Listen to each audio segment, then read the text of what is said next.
Hi, welcome to the Wisdom Inspired Talk podcast. Thank you for joining me today. I am Yomi Akipelu, your wisdom coach, speaker, teacher, and author of Blow the Cap Off Your Capability and other books. In this podcast, we will learn from the wisdom of wise men and women from ancient and contemporary times. We will glean wisdom from books, biographies, teachings, quotes, and sayings of sages through the ages. So, let's dive right in. Today, we'll be speaking about self-discipline and self-control, part 2. But first, let's start with a quote and a story.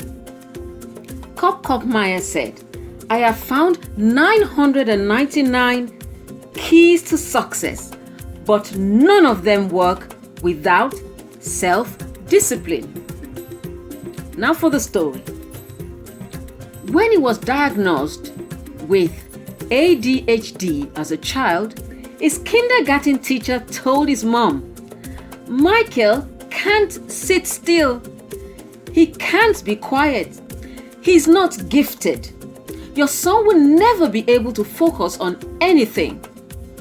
Yet, Michael Fred Phelps II is the most successful and most decorated Olympian of all time, with a total of 28 medals. Michael Phelps also holds the all-time records for Olympic gold medals in individual events. Today, his mother reports, "Michael's ability to focus amazes me. His coach since the age of 11, Bob Bowman, calls it his strongest attribute." Now, how did all this happen? What brought about this transformation? Let me tell you. He trained daily 365 days a year from the age of 14. He spent up to 6 hours in water daily. He channeled all his energy into one discipline, and that's how he did it.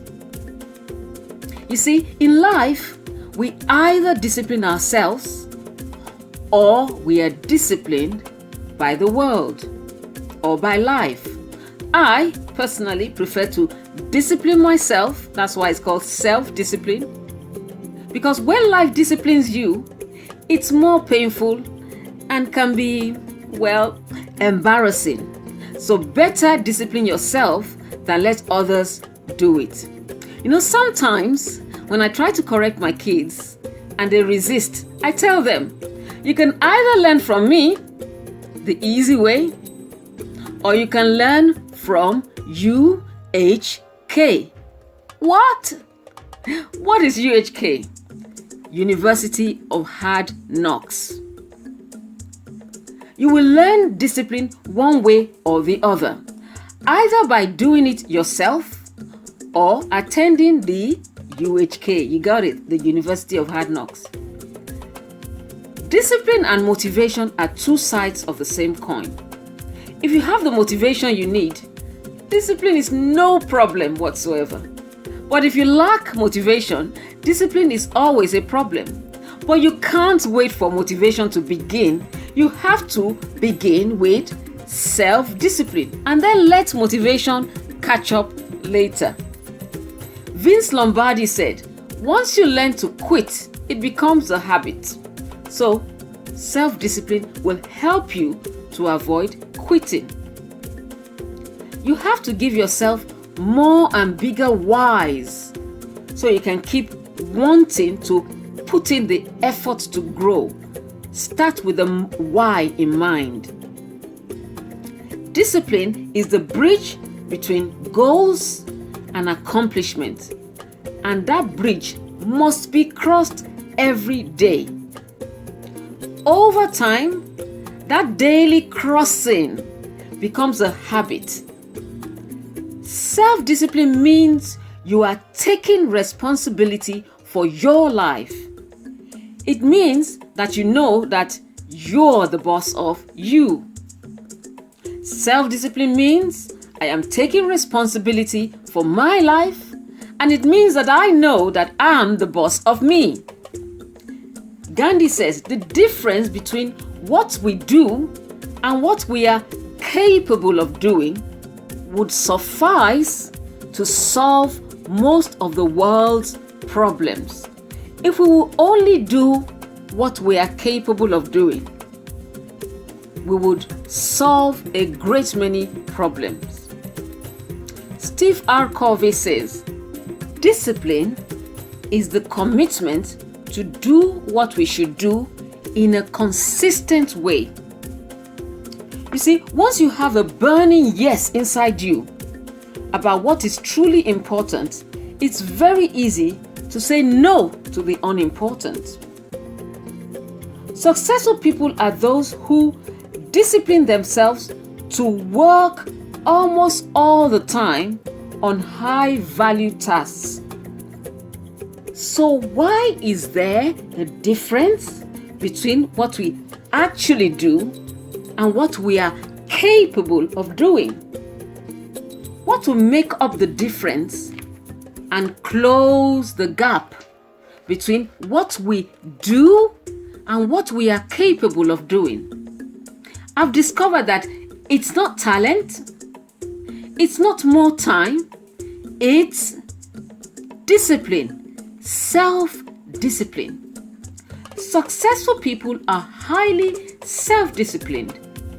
They guide and encourage themselves to do the work they ought to do, not just the things they want to do.